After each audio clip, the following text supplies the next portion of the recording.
Students, welcome once again in my YouTube channel and here तो बच्चों आगे हम बढ़ते हैं अपने टॉपिक के साथ। वो टॉपिक है बैलेंस शीट। तो आपको पता है जैसे कल बताया गया था, हमने रिसीव्स एंड पेमेंट अकाउंट पढ़ा, इनकम एंड एक्सपेंडिचर अकाउंट पढ़ा और बैलेंस शीट पढ़ा। ठीक है, तो इनकम एंड एक्सपेंडिचर अकाउंट में हमने देखा कि हम क्या रिकॉर्ड करते हैं, जितने भी इनकम और एक्सपेंस होते हैं ड्यूरिंग द ईयर उनको रिकॉर्ड करते हैं।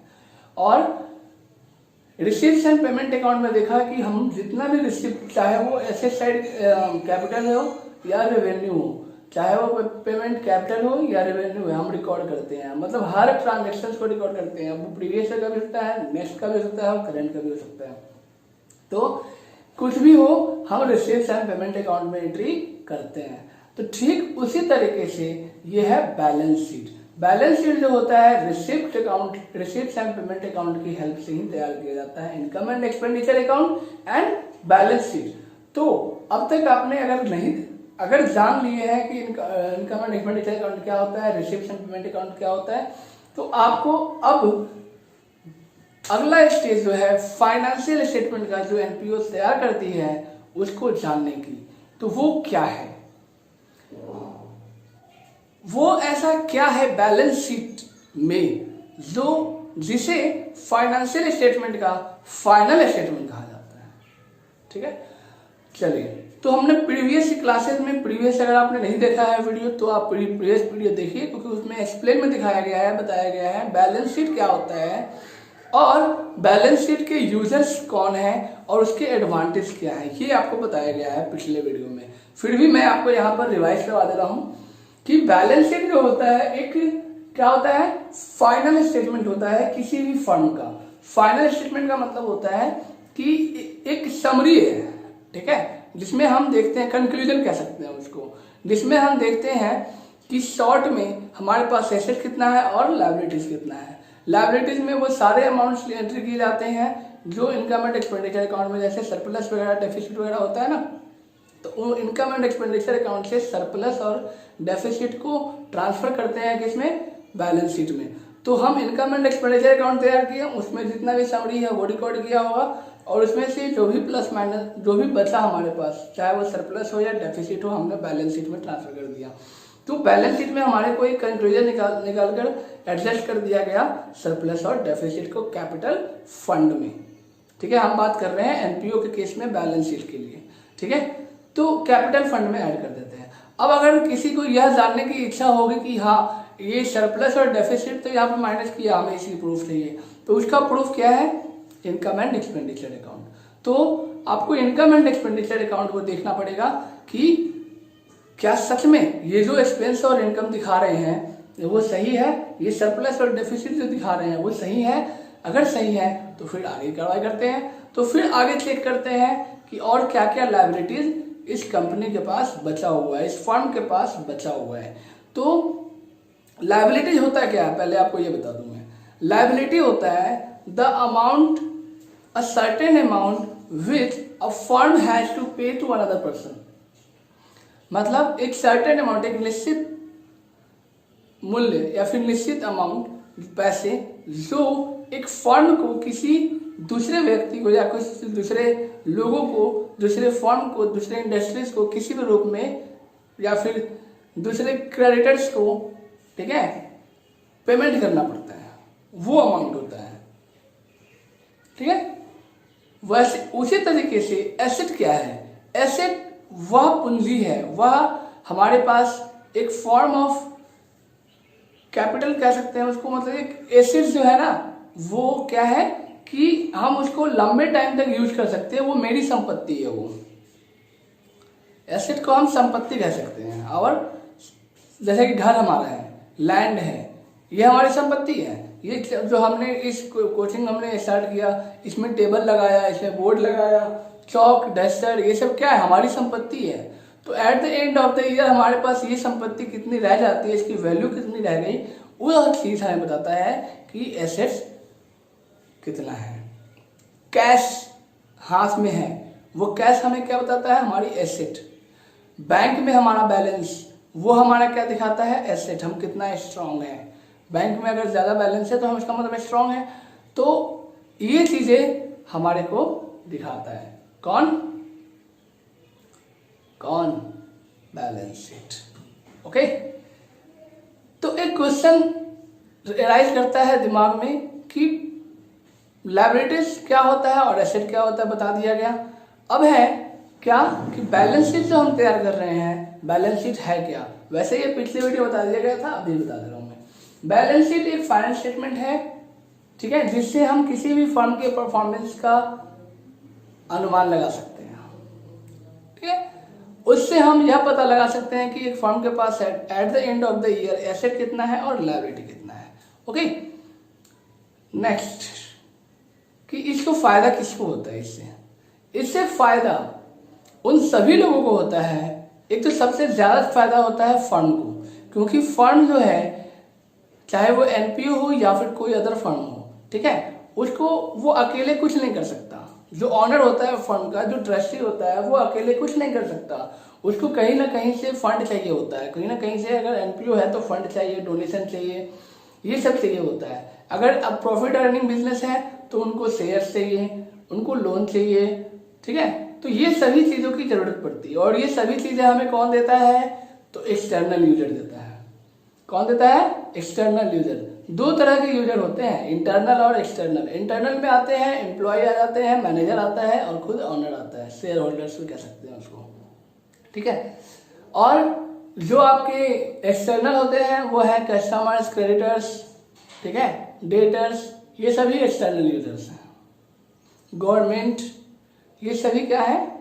एक्सटर्नल यूजर्स हैं, जो आप पर ध्यान रखते हैं और वह इन्वेस्ट करते हैं आपके ऊपर, आपके सामान खरीदते हैं, ठीक है।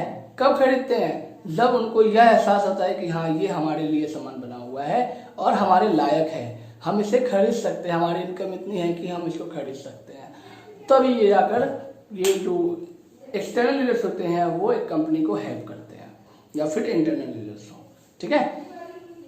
तो ये थे वो लोग जिनको ये फायदा पहुंचा सकता है, और उनसे फर्म भी फायदा ले सकता है, ठीक है। फंडिंग के रूप में, लोन के रूप में, गवर्नमेंट से परमिशन लेने के रूप में, इन सब चीजों में भी फर्म को फायदा होता है। लेकिन ये सभी फायदे तभी होंगे जब हमारे पास जो भी अकाउंटिंग रिपोर्ट है वो ट्रू हो और फैक्ट हो, ठीक है। क्योंकि अनरियलिस्टिक अगर अकाउंटिंग हुआ तो अगर एक बार आपने किसी को फ्रॉडलेंट एक्टिविटी में अट्रैक्ट कर लिया, लेकिन बार बार आप नहीं कर पाएंगे, ठीक है। जब उसकी रियलिटी लोगों को पता चलेगी तो वो आपको फिर छोड़ देंगे, आपकी गुडविल खराब हो जाएगी, फिर आप धराशायी हो जाएंगे। इसीलिए अकाउंटिंग जो होना चाहिए वो एकदम क्लियर होना चाहिए और फैक्टेबल होना चाहिए, ट्रूथ होना चाहिए, ठीक है। तो नाउ अब हम जानेंगे, क्योंकि हमने कल ये भी देखा जिसमें हमने पढ़ा था कि अगर बैलेंस शीट में, ठीक है, अगर बैलेंस शीट में कैपिटल फंड गिवन नहीं है, मतलब रिसीव्स एंड पेमेंट अकाउंट में ओपनिंग कैपिटल गिवन नहीं है, या फिर कैपिटल फंड, जनरल फंड जो होता है, अगर वो नहीं है तो आपको वो निकालना पड़ेगा, वो डिटरमाइन करना पड़ेगा। और वो डिटरमाइन कैसे करेंगे? ओपनिंग कैपिटल क्रिएट करके, ठीक है, ओपनिंग कैपिटल फंड या फिर ओपनिंग बैलेंस शीट क्रिएट करके। तो कैसे करते हैं? तो ओपनिंग में जो हमारे पास बैलेंस रहता है, जब हम अकाउंटिंग ओपन स्टार्ट करते हैं तो हमारे पास जो बैलेंस रहता है, उस बैलेंस को, जैसे कि स्टार्ट जो फर्स्ट डे होता है ना, उस समय हमारे पास क्या है, क्या लायबिलिटीज है, क्या एसेट्स है, ठीक है। उस एसेट्स को हम एसेट साइड डिक्लेयर करते हैं, उस लायबिलिटीज को लायबिलिटी साइड डिक्लेयर करते हैं। हमेशा ध्यान रखना कि जब हम ओपनिंग बैलेंस शीट तैयार कर रहे होंगे तो उसमें जो हम कैपिटल निकालेंगे तो हमेशा ध्यान रखना कि एसेट जो होगा, एसेट साइड, वो हमेशा ज्यादा होगा लायबिलिटीज से, ठीक है, तभी जाकर हम कैपिटल फंड निकाल पाएंगे। तो एसेट, कैपिटल फंड निकालने का फॉर्मूला एसेट माइनस लायबिलिटीज, ठीक है। तो जो बैलेंस फिगर आएगा जब हम फॉर्मेट तैयार करेंगे कुछ इस तरीके का, जब हम इस तरीके का फॉर्मेट तैयार करेंगे ओपनिंग बैलेंस शीट को लेकर, ठीक है, तो यहां पर ये है आपका एसेट साइड और ये है लायबिलिटी साइड। तो यहां जो हम करेंगे तो जो टोटल आएगा एसेट साइड ज्यादा होगा, हमेशा ध्यान रखना, ठीक है।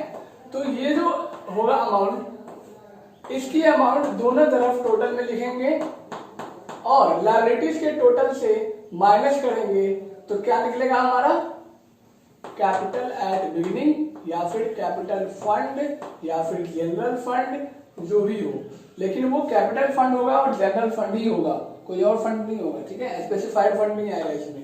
तो यहाँ पर जो भी आएगा वो क्या होगा, बैलेंस फिगर, क्या होगा, balance figure, okay. This is, तो ये था ओपनिंग बैलेंस शीट निकालने का। अब है कि हम जब बैलेंस शीट तैयार करते हैं तो हमें क्या क्या चीजें ध्यान में रखनी है, ठीक है। तो अगर आप बच्चे अगर डिटेल में जानना चाहते हैं इस ओपनिंग कैपिटल के बारे में, बैलेंस शीट के डिटेल इंफॉर्मेशन लेना चाहते हैं कि क्या है बैलेंस शीट, एडवांटेज क्या है, तो प्लीज जो लास्ट वीडियो है इससे पहले की पार्ट 9 उसको आप जरूर देखें, ठीक है। शॉर्ट वीडियो भी बना रखा है, तो शॉर्ट भी आप देख सकते हैं, 5 मिनट का है, 10 मिनट का है, और इसके बाद आप पार्ट 9 भी देख सकते हैं एनपीओ का, ठीक है। अभी फिलहाल हम आगे बढ़ते हैं, और कोई भी दिक्कत हो, अगर आपको नहीं मिल रहा हो तो प्लीज आप हमें मेल करें ताकि हम आपको वो प्रोवाइड करा सकें।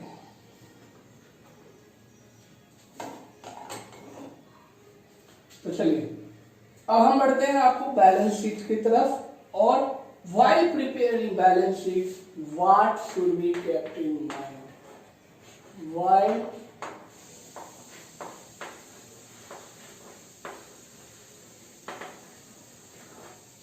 preparing balance sheet,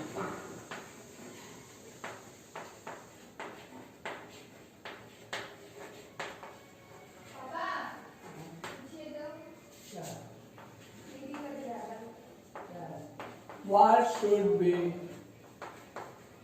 kept in mind।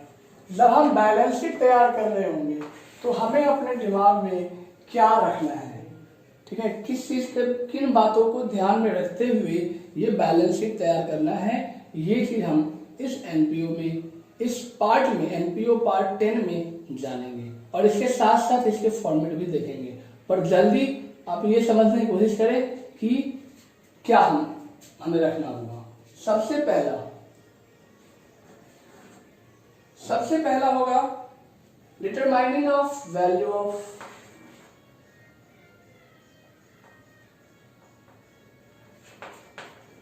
determination of value of fixed asset।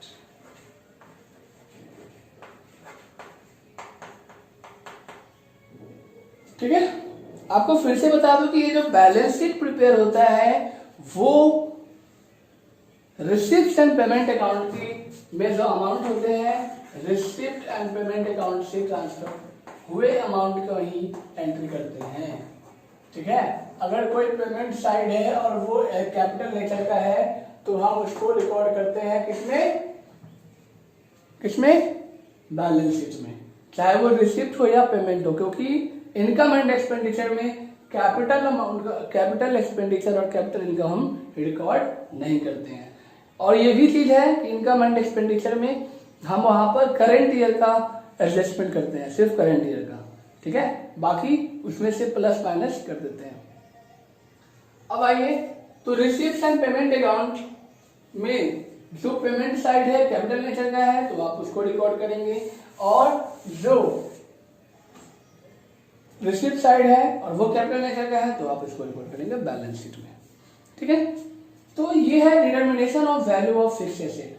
अगर रिसिप्ट साइड में आपको दे रखा है कि आपने कोई नया मशीनरी खरीदा है, ठीक है,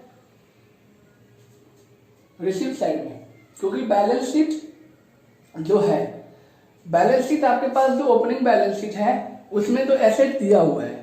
अगर आपने कोई नया एसेट खरीदा है तो हम देखो कैसे रिकॉर्ड करते हैं इसका, इसकी रिकॉर्डिंग कैसे होती है वो देखने की कोशिश करो और अपने वर्ड में इसको लिखने की कोशिश करो, और जिस दिन आप लिख लोगे उस दिन आपको समझ में आ जाएगा कि एंट्री कैसे होती है।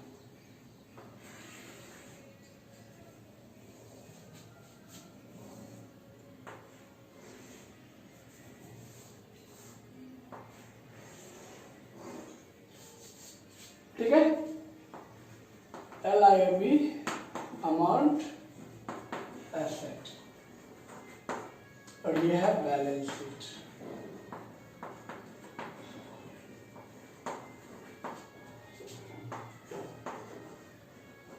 और इस तरह बनाते हैं एक बार के लिए इनकम एंड एक्सपेंडिचर, क्योंकि कुछ ट्रांजैक्शन जो है इनकम एंड एक्सपेंडिचर अकाउंट में भी इफेक्ट करेंगे।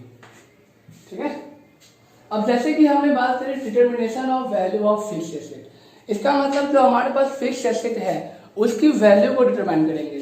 फिक्स्ड एसेट का मतलब होता है वो जो हमारे पास हमेशा के लिए है, मतलब लंबे टाइम तक के लिए है, जिसको हम छू सकते हैं। जैसे कि आपके पास टेबल है, अलमीरा है, फैन है, लैंड है, मशीनरी है, फर्नीचर है, और भी काफ़ी सारी चीज़ें जिसको हम फिक्स एसेट का नाम देते हैं, जो हमें दिखाई देता है, टेंजिबल है वो। ठीक है, और लंबे टाइम तक, ये नहीं कि विद इन ओनली 1 ईयर के लिए हमारे को वो फ़ायदा उठाएगा, फ़ायदा मतलब प्रॉफिट देगा। ठीक है, वो लंबे टाइम तक हमारे को, अगले 10 साल 20 साल लंबी, ठीक है, वो हमारे को हेल्प करेगा, उससे हम यूटिलाइज करके हेल्प लेंगे। तो अगर पिछले साल की बैलेंस शीट में, क्लोजिंग बैलेंस शीट में कोई एसेट है, ठीक है, जैसे मान लो मशीन है, तो मैंने यहां पर लिखा मशीन है।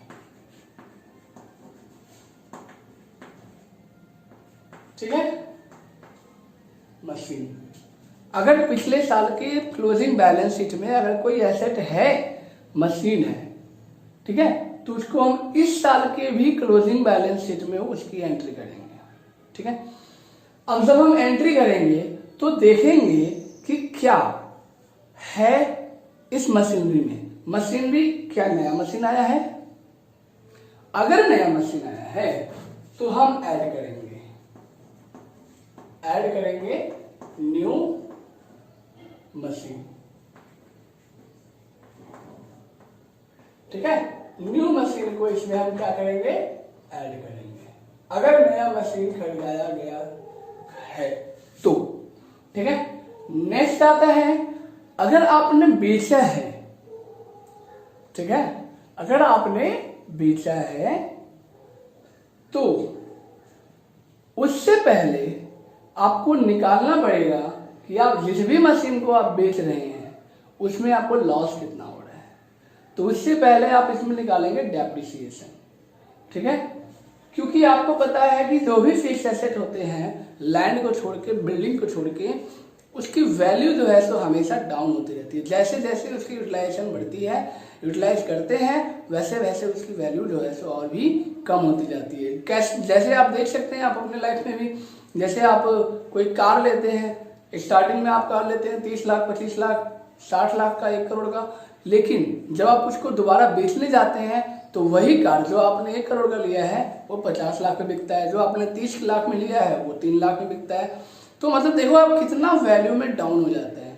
तो वो चीज़ें कौन डिसाइड करता है? अगर फंड की बात हो, अगर आप किसी फंड को बेच रहे हैं, अगर कोई कंपनी, जैसे कंपनी ऑफर निकालती है एक्सचेंज ऑफर कि आप पुराना देकर नया ले जाएं, ठीक है, तो वो चेक करता है कि पुराना जो हमें एक्सचेंज कर रहा है वो जो मशीन है वो कितने साल चला हुआ है, वो कब खरीदा गया, तब तक का डेप्रिसिएशन निकालता है, और वो डेप्रिसिएशन अमाउंट माइनस करने के बाद वो पेमेंट करता है किसको, पेमेंट कर जो कैश बच गया। जैसे 10,000 का है, 1 लाख का मान लीजिए, ठीक है, 1 लाख का है, जब वो बेचने गया तो उसमें डेप्रिसिएशन लग गया 50,000, तो 1 लाख में से 50,000 माइनस किया 50,000। ठीक है, और जो कंपनी से वो मशीन खरीदेगा, मतलब कार खरीदेगा, नया कार, तो उसकी जो कॉस्ट होगी उसमें से 50,000 माइनस कर देगा और बाकी पेमेंट आपको करना पड़ेगा। तो ये है स्कीम, ये है फैक्ट। तो इसके बाद हम इसमें निकालेंगे डेप्रिसिएशन। ठीक है, जो भी मशीन हम बेच रहे होंगे ना उसका डेप्रिसिएशन निकालेंगे।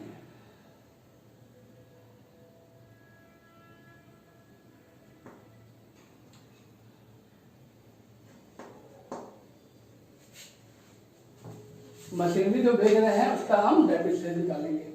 और फिर इसके बाद आपका आएगा लेस करेंगे डेप्रिसिएशन, यहाँ पर ऐड नहीं करेंगे, लेस करेंगे, ठीक है, लेस करेंगे डेप्रिसिएशन,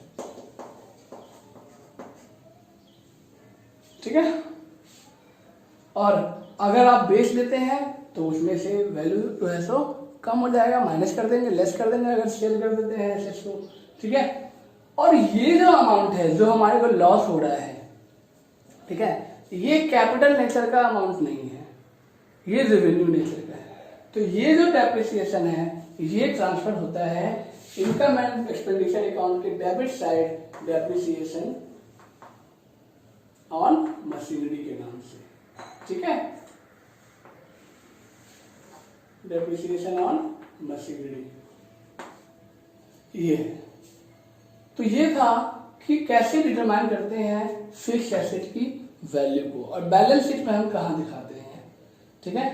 तो इस तरीके से अगर मशीनरी है, ऐड किया है, नया मशीनरी आएगा, ठीक है, क्योंकि हम और उसके बाद फिर डेप्रिसिएशन निकालेंगे, मतलब ऐड करने के बाद हम डेप्रिसिएशन निकालेंगे। और जब हम डेप्रिसिएशन निकाल रहे होंगे तो देखेंगे कि ये जो पुराना मशीन है वो तो पूरे साल चला, ठीक है, और जो न्यू मशीन है वो कब खरीदा गया वो देखना पड़ेगा, ठीक है, और जितना हमने उसको यूज किया है उसके अनुसार जो है सो उसकी डेप्रिसिएशन कैलकुलेट होगी। मान लीजिए जैसे कि हमने डेप्रिसिएशन कैलकुलेट करना है, और एक जो हमारे पास मशीन है वो 1 अप्रैल से 31 मार्च तक हमने यूज किया है और वो 1 लाख का है, ठीक है। और एक नया मशीनरी हमने खरीदा है 1 दिसंबर को और 31 मार्च तक हमने यूज किया है न्यू मशीनरी, वो भी 1 लाख का, ठीक है। तो अब हमें जब डेप्रिसिएशन कैलकुलेट करना होगा तो इस पर कैसे करेंगे, इस पे पूरे साल का डेप्रिसिएशन लगेगा 1 लाख मल्टीप्लाई 12 मल्टीप्लाई 10/100। ये जो 12/12 है मतलब कि एक साल में 12 महीने से डिवाइड कर देंगे, ठीक है, 12 महीने से गुना भी करेंगे और 12 महीने से डिवाइड करेंगे, तो ये हो जाएगा 1 साल। तो उसके बाद हम जब निकालेंगे तो हमारे पास कितना आ जाएगा 10,000। तो पहले जो मशीनरी है उसकी डेप्रिसिएशन कितनी हो जाएगी 10,000। अब जब हम दूसरी की बात करते हैं न्यू वाली मशीनरी, इसकी कीमत भी कितनी है 1 लाख है। तो इसका कितने महीने यूज हुआ है, दिसंबर जनवरी फरवरी मार्च, दिसंबर जनवरी फरवरी मार्च, तो 4 महीने, तो 4/12 मल्टीप्लाई 100, तो ये 4 3 12 हो जाएगा, ठीक है, और फिर 3 3 9,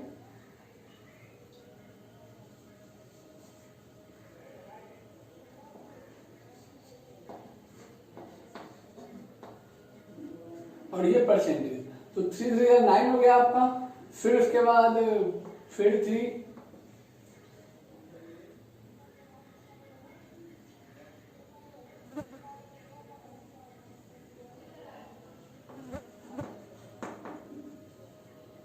तो और इससे ये कट गया, तो इसका जो वैल्यू आ जाएगा वो कितना आएगा 3.33।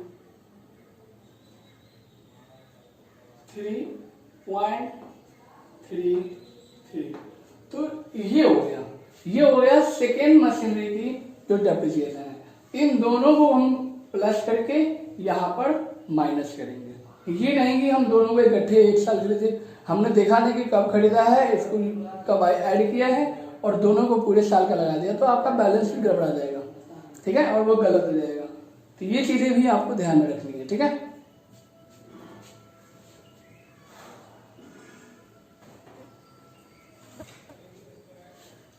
अब आते हैं नेक्स्ट वाला। अगर आपने नहीं लिखा है तो आप इसको पॉज करके दोबारा पीछे करके इसको लिख सकते हैं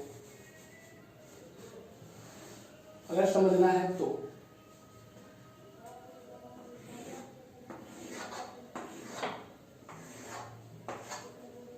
ठीक है, नेक्स्ट है आपका लोन। बैलेंस शीट हो गया। फिक्स एसेट के बारे में हम जान गए कि फिक्स एसेट क्या होता है और इसकी एंट्री कैसे डिटरमाइन करते हैं, हम इसकी अमाउंट कैसे डिटरमाइन करते हैं। अब आइए दूसरा टॉप पॉइंट है लोन।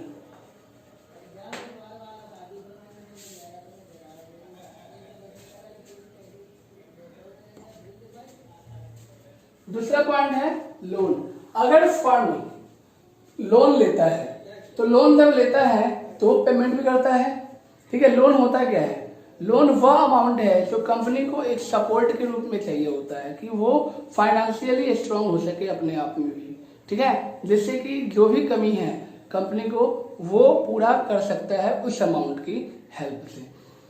तो ये लोन कौन देता है, एक तो बैंक देती है लोन, और या फिर कोई एक इंस्टीट्यूशनल होता है, फाइनेंशियल इंस्टीट्यूशन होता है, वो लोन देता है।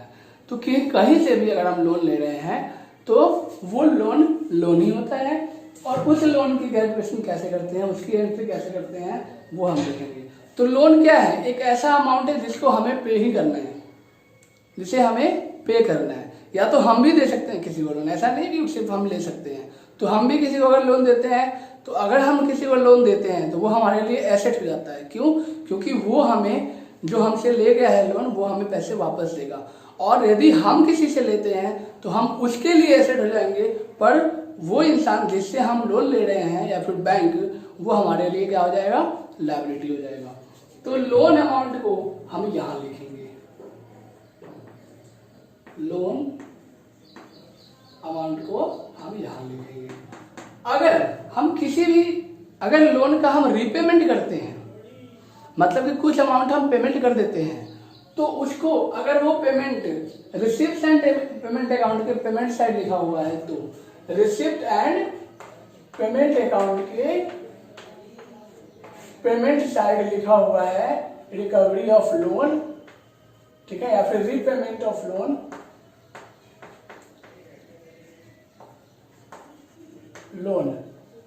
ये पेमेंट साइड। क्योंकि ये लोन अमाउंट बैलेंस शीट में आपको क्लोजिंग बैलेंस शीट, मतलब इस ईयर के ओपनिंग बैलेंस शीट में लोन अमाउंट दिया होगा। अगर आपने इस साल पेमेंट किया है तो यहाँ पर लिखना, वहां लिखा होगा रिसिप्ट एंड पेमेंट अकाउंट में कि आपने पे किया है। तो उस पेड अमाउंट को आप यहाँ पर क्या करेंगे, माइनस करेंगे, ठीक है, लेस करेंगे यहाँ पे रीपेमेंट, ठीक है, ऑफ लोन। ये यहां पर आप क्या करेंगे, माइनस करेंगे, ठीक है। और यदि अगर आप इंटरेस्ट देते हैं लोन का, तो वो लोन का इंटरेस्ट अगर इस साल का है तो उसकी भी रिकॉर्डिंग होगी, और वो रिकॉर्डिंग कहां पे होगी, इनकम एंड एक्सपेंडिचर अकाउंट के एक्सपेंस साइड में, इंटरेस्ट ऑन लोन के नाम से, इंटरेस्ट ऑन लोन के नाम से, ठीक है। यहाँ पे अगर आप लोन रीपे कर रहे हैं, पे कर रहे हैं, तो यहाँ पर आप लेस कर देंगे, क्योंकि आपका अगले साल जब हम बैलेंस शीट एंड करेंगे इस साल का, तो हमारे पास एक्चुअल लोन अमाउंट कितना रह गया वो तभी पता चल पाएगा जब हम उसको पेड अमाउंट से माइनस कर देंगे, ठीक है। तो वो यहाँ पर, और इसके बाद इसमें इंटरेस्ट ऑन लोन भी माइनस करेंगे।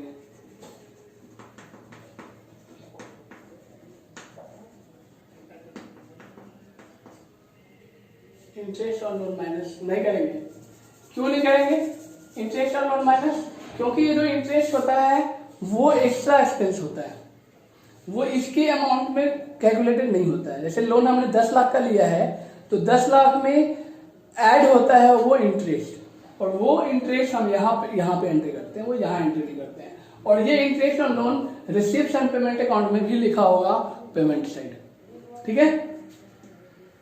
ये है आपका एक्चुअल अमाउंट जो आप इस साल के क्लोजिंग बैलेंस शीट और अगले साल के ओपनिंग बैलेंस शीट में ट्रांसफर करेंगे, ठीक है।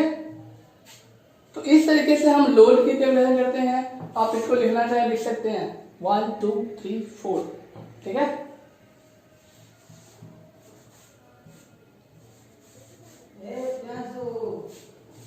इसके बाद हम आगे बढ़ते हैं एडवांस।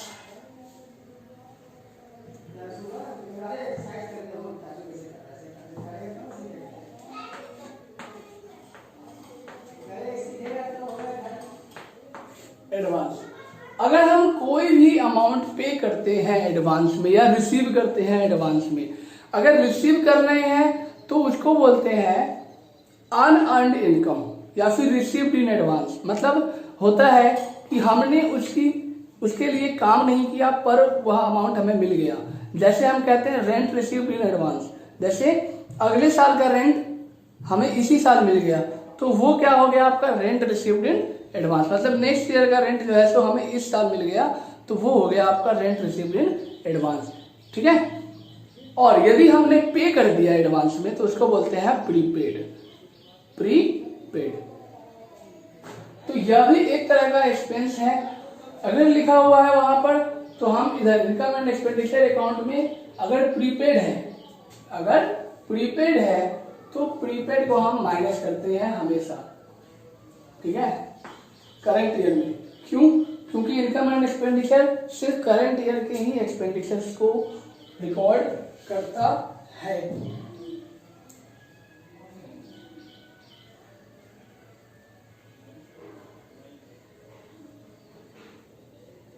ठीक है।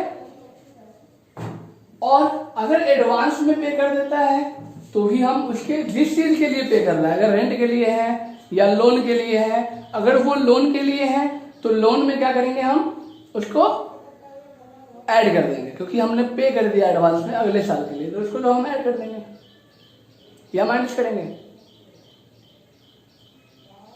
प्रीपेड है उसको हम ऐड करेंगे या माइनस करेंगे।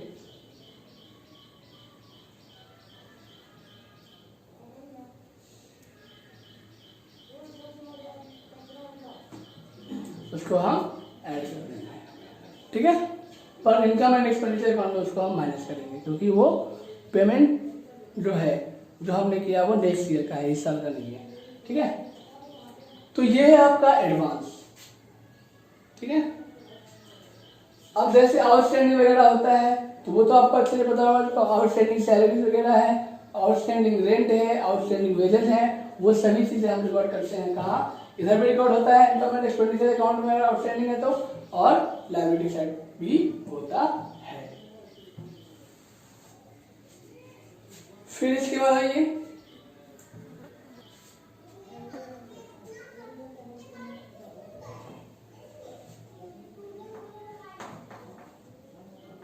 Adjustment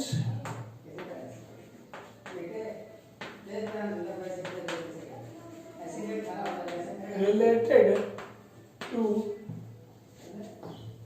expense and income। ये वही है जो मैंने पिछले वाले टॉपिक में बताया एडवांस वाले में। ठीक है। ठीक है। तो इसमें वही चीज, जैसे अगर हम क्या करते हैं आउटस्टैंडिंग है, अक्रूड है, प्रीपेड है। ठीक है। तो अगर वो आउटस्टैंडिंग है तो उसको आउटस्टैंडिंग एक्सपेंस को हम लायबिलिटी साइड दिखाएंगे आउटस्टैंडिंग एक्सपेंस के नाम से। आउटस्टैंडिंग एक्सपेंस अगर लायबिलिटी है तो हम लायबिलिटी साइड इसको दिखाएंगे। ठीक है। इसके बाद आपको प्रीपेड जो होता है उसको हम एसेट साइड दिखाते हैं, क्योंकि अगले साल हमें इसे पे नहीं करना पड़ेगा। ठीक है। फिर देखिए तो इसके बाद आता है आपका अनअर्न्ड इनकम और income received in advance. Unearned income और इनकम रिसीव्ड इन एडवांस ये कहा जाएगा शोन एज अ लायबिलिटी। इसको हम लायबिलिटी में, क्योंकि हमने अर्न नहीं किया, हमें रिसीव्ड मिला, एडवांस में दिया गया है, तो वह अमाउंट जो होगा हमारे लिए लायबिलिटी होगा, क्योंकि हमें अगले साल भी उसके लिए काम करना पड़ेगा। ठीक है। तो ये हो गया अनअर्न्ड इनकम।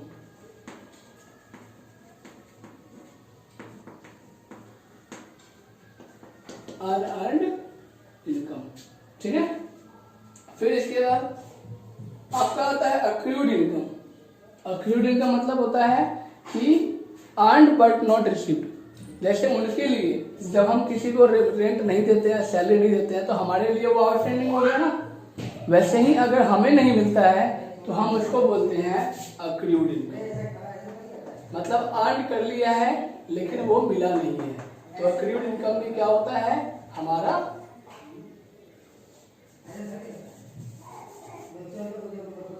अक्रूड इनकम, ये हमारा क्या होता है, एसेट होता है। ठीक है, ये है आपका बैलेंस शीट। और सेम चीज यहां भी होगा, जिसके नाम से हम जो भी होगा, जैसे हम प्रिपेयर कर देते हैं उसको क्या कहते हैं, करंट ईयर का है और हम करंट ईयर में प्रीपेड कर दे रहे हैं रेंट, तो इसमें रेंट एक्सपेंस साइड में रेंट लिखकर उसमें से माइनस कर देंगे प्रीपेड को। ठीक है, जैसे यहाँ पर हम रेंट है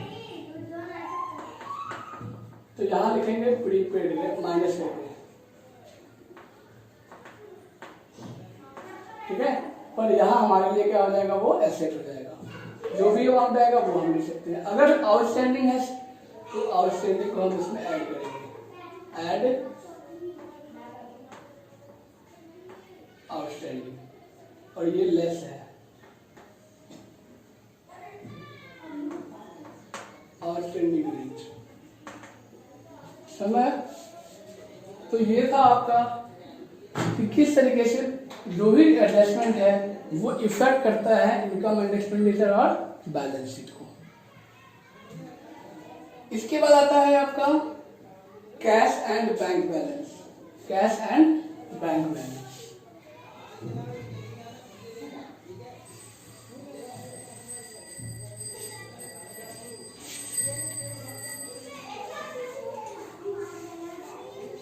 कैश एंड बैंक बैलेंस तो ये है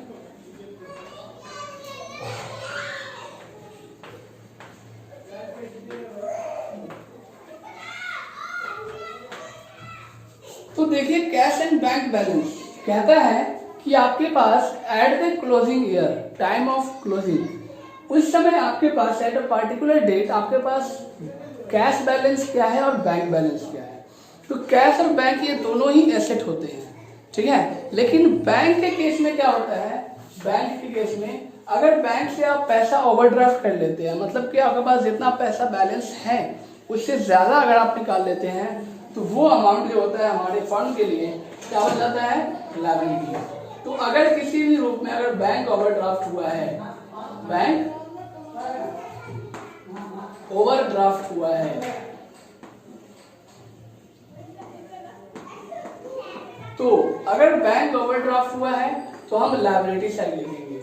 ठीक है, लेकिन अगर नहीं हुआ है तो कैश जो हमारे पास इस साल है उसकी रिकॉर्डिंग और बैंक जो इस साल है उसकी रिकॉर्डिंग हम यहाँ पे करेंगे। ठीक है, और कोई नई मशीनरी आएगी तभी तो हम नया मशीन खरीदेंगे या फिर बेचेंगे तो वो इसमें इफेक्ट करेगा। ठीक है, eight the end of the year आपके पास कैश और बैंक कितना है वो आपके लिए अगले साल के लिए एक बन जाता है सपोर्टिव मटेरियल, जो आपको अगले साल भी स्टैंड रहने में हेल्प करेगा। ठीक है, तो ये अगर ओवरड्राफ्ट है रिसिप्शन पेमेंट अकाउंट में देखेंगे, हमेशा ध्यान रखना ये चीजें कि कोई भी अमाउंट है पेमेंट और एक्सपेंस जो भी है रिसिप्शन पेमेंट, हम ट्रांजैक्शंस की एंट्री रिकॉर्डिंग करेंगे रिसिप्शन पेमेंट अकाउंट को देखते हुए कि हमने उसमें क्या रिसीव किया है और क्या पेमेंट किया है, उसके नेचर को समझेंगे, पहचानेंगे कि वो किस नेचर का ट्रांजैक्शन है। ठीक है,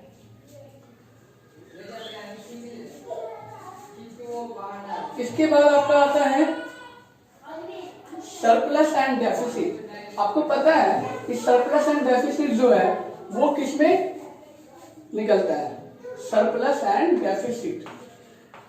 सरप्लस एंड डेफिसिट, ये जो सरप्लस एंड डेफिसिट है ये हमें कहाँ मिलता है, ये हमें मिलता है इनकम एंड एक्सपेंडिचर अकाउंट के बैलेंस शीट, जहां हम प्रॉफिट एंड लॉस निकालते हैं, नेट प्रॉफिट और नेट लॉस निकालते हैं प्रॉफिट एंड लॉस अकाउंट से। उसी तरीके से इनकम एंड एक्सपेंडिचर अकाउंट में सरप्लस और डेफिसिट निकलता है। तो ये जो सरप्लस एंड डेफिसिट है वो उसकी रिकॉर्डिंग ट्रांजैक्शंस कैसे होती है, तो वो आप देखिए। मैंने कहा था कि आपको रिसीव्स एंड पेमेंट अकाउंट में या फिर ओपनिंग बैलेंस शीट दी होगी, कोई भी ट्रांजैक्शन दिया होगा, एडजस्टमेंट दिया हो सकता है कि आपके पास ओपनिंग कैपिटल कितना है, ठीक है, या फिर जनरल फंड कितना है आपके पास, उस कैपिटल फंड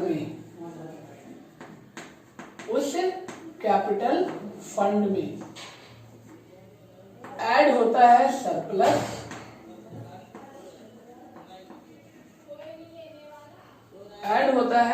सरप्लस और लेस हो जाता है आपका, अगर सरप्लस है तो ऐड हो जाएगा और डेफिसिट है तो लेस हो जाएगा।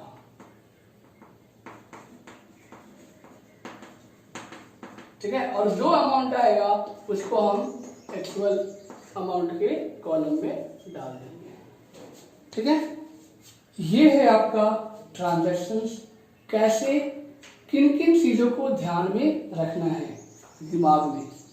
ठीक है, तो एक बार इसका भी ओवरव्यू ले ही लेते हैं आप पॉइंट वाइज। इसको हम बता दें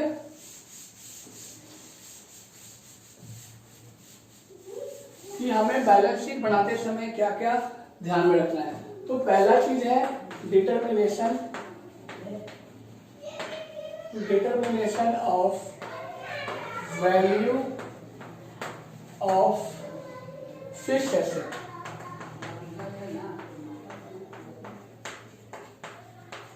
ठीक है, दूसरा जो है हमारे पास वो क्या है,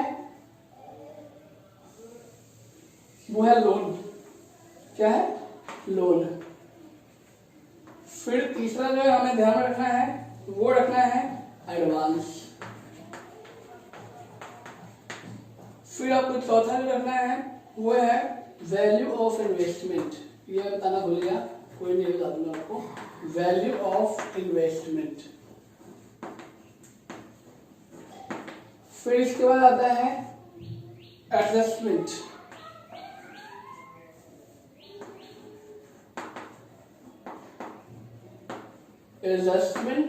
किसका, ऑफ एक्सपेंस एंड इनकम।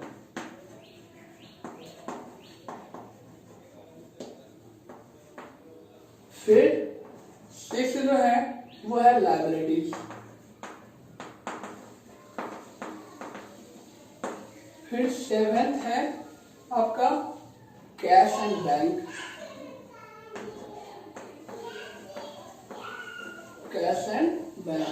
और जो लास्ट है वो है सरप्लस एंड डेफिसिट।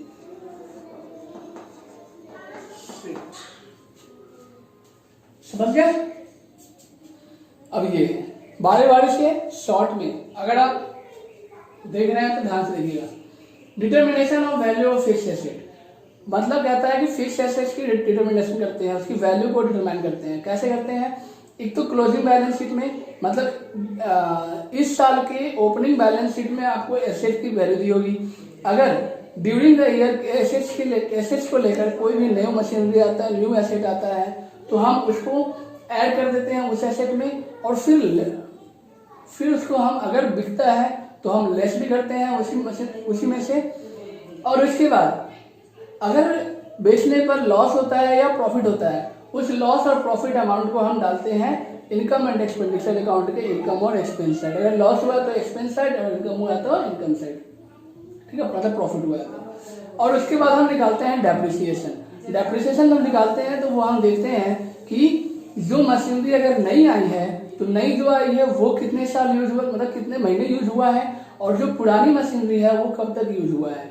अगर पुरानी मशीनरी पूरे साल यूज हो रही है और नई मशीन जो है उसको हमने 4 महीने ही यूज किया है, मतलब 4 महीने पहले ही खरीदा था और उसे 4 महीने यूज किया है। ठीक है, मशीनरी ध्यान रखना, जब आप खरीद लिए आपके घर पे आ गया तभी से उसकी डेप्रिसिएशन कैलकुलेट होती है, ये नहीं कि आप जब उसका काम करना शुरू करेंगे तब से। ठीक है, तो हमेशा ध्यान रखना at the purchase of time dealing complete होता है, आपके जो मशीनरी है उसकी वैल्यू जो है सब डाउन होना शुरू होती है। ठीक है, तो वो मशीनरी आपने कितने साल अपने पास रखा है और यूज किया है, तो उसको उसकी डेप्रिसिएशन निकाल कर हम प्लस करते हैं जो पुराने वाले ठीक है उससे, और फिर टोटल में से माइनस कर देते हैं दोनों के वैल्यू से, दोनों मशीनरी के वैल्यू से। तो हमारा जो डेप्रिसिएशन अमाउंट आता है उसको भी हम इनकम एंड एक्सपेंडिचर अकाउंट में कहाँ लिखते हैं, एक्सपेंडिचर साइड, क्योंकि वो हमारा एक एक्सपेंस होता है, इनडायरेक्ट एक्सपेंस जिसको हम कह सकते हैं, ठीक है। तो इस तरीके का। इसके बाद हम देखते हैं लोन, और फिर जब डेप्रिसिएशन माइनस कर देते हैं ना, जो अमाउंट आएगा उसको हम अमाउंट में लिखेंगे एक्चुअल। उसके बाद लोन आता है।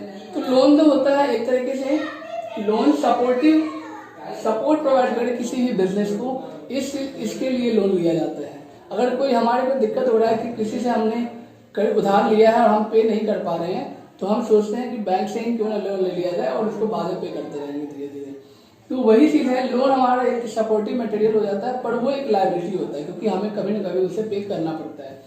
या फिर लोन हम किसी को प्रोवाइड करते हैं तो वो हमारे लिए एसेट भी हो जाता है।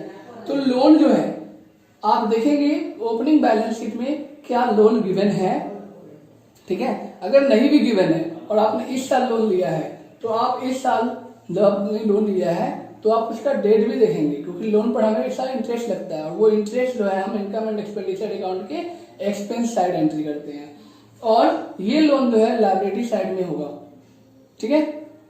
उसके बाद अगर कोई एडवांस है, लोन हम एडवांस में पे कर देते हैं, तो उसे भी हम इसमें क्या करेंगे, लेस करेंगे या ऐड करेंगे। लोन अगर हम एडवांस में पे कर देते हैं तो उसकी भी एंट्री जो होगी वो किसमें होगी, बैलेंस शीट के लायबिलिटी साइड में ही होगा, ठीक है।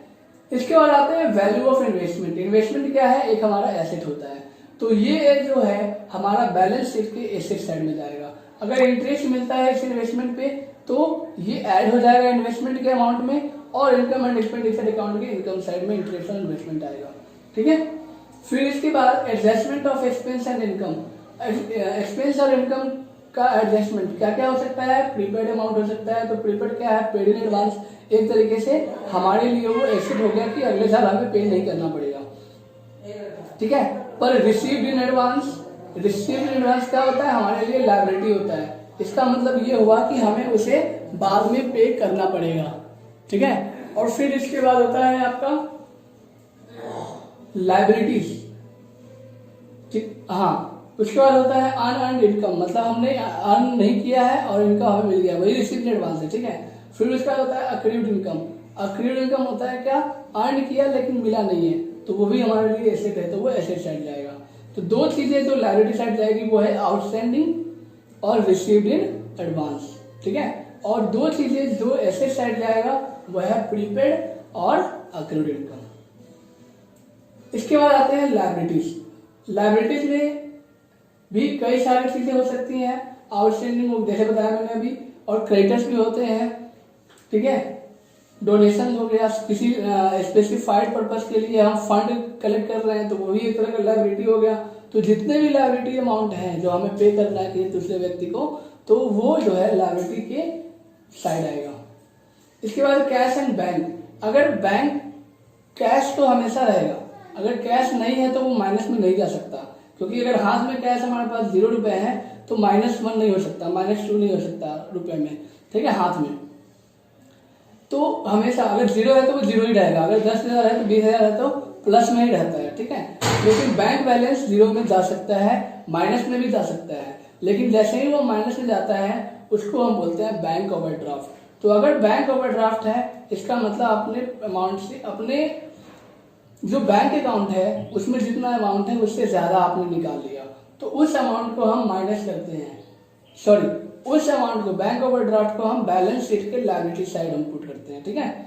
इसके बाद आपका आता है, अगर बैंक बैलेंस पॉजिटिव में ओवरड्राफ्ट नहीं है और कैश बैलेंस भी है तो आपका एसेट साइड आएगा, ठीक है। ये अगले साल के लिए सपोर्टिव बन जाएगा। फिर आता है सरप्लस एंड डेफिसिट। सरप्लस क्या होता है, excess over the income, excess over the expense. और डेफिसिट क्या होता है, एक्सपेंस एक्सेस ओवर इनकम। मतलब सरप्लस, इनकम अगर ज्यादा है एक्सपेंस से तो इनकम में से एक्सपेंस माइनस करते हैं, जो अमाउंट आता है वो सरप्लस है। और डेफिसिट मतलब एक्सपेंस ज्यादा है इनकम से तो एक्सपेंस से माइनस करते हैं इनकम को, तो जो बैलेंस आता है उसको हम क्या करते हैं, माइनस करते हैं। तो ये है आपका क्या, कि हमें बैलेंस शीट तैयार करते समय क्या देखेंगे, क्या हमें ध्यान में रखना है, ठीक है। तो ये था आपका बैलेंस शीट का, कि हमें क्या दिमाग में रखना है जब हम बैलेंस शीट तैयार कर रहे होंगे। अब अगला जो टॉपिक होगा उसमें हम देखेंगे कि बैलेंस शीट का फॉर्मेट क्या है। वैसे फॉर्मेट का अंदाजा इसमें चलिए क्या होगा, अगले वीडियो में आपको वो मिल जाएगा, ठीक है, फॉर्मेट क्या है।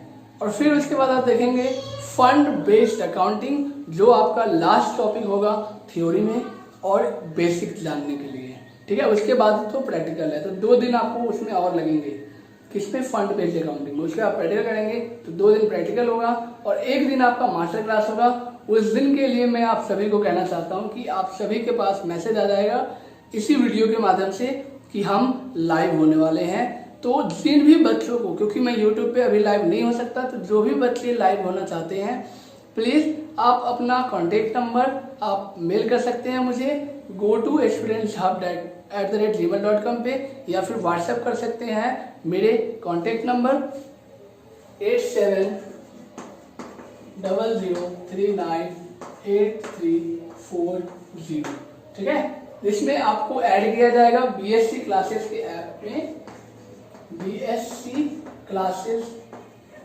के ऐप से आपको ऐड किया जाएगा, ठीक है, या फिर किसी भी तरीके से आपको इंफॉर्मेशन पहुंचा दिया जाएगा कि आप उस समय आप लाइव आ जाएं, ठीक है।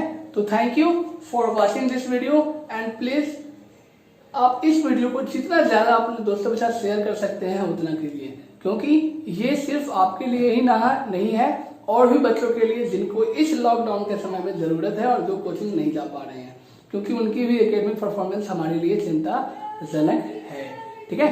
तो thank you once again and follow the rule of lockdown please. अभी क्योंकि हमारा देश एक ऐसी समस्या से गुजर रहा है जिसकी अभी कोई इलाज नहीं निकला है, ठीक है। तो आप सभी से एक रिक्वेस्ट और भी है कि आप अपने आप को समझने की कोशिश करें और आपकी कमियां जो भी हैं इसी लॉकडाउन में पूरा करने की कोशिश करें, ठीक है। Thank you.